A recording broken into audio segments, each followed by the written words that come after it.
this question, number of integral solutions of the given equation is question. So since we have a mod x, this can be written as 2x into x square plus 1 equal to 5x square, and minus 2x into x square plus 1 equal to 5x square. And for multiplying this, I get 2x cube plus 2x minus 5x square equal to 0.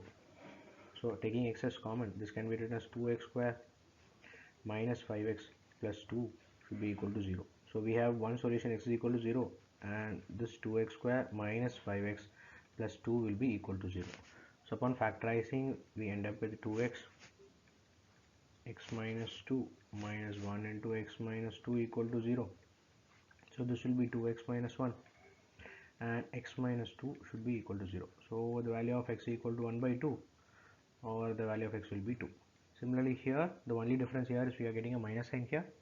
So this will be 2x cube plus 2x plus 5x square equal to 0, or x into 2x square plus 5x plus 2 equal to 0. So we get solutions x equal to 0 and x equal to minus 2 and x equal to minus 1 by 2. So since they are asking about integral solution, so we cannot take minus 1 by 2 and plus 1 by 2. So how many solutions we have? X can take values of 0, 2 and minus 2. So we have 3 solutions.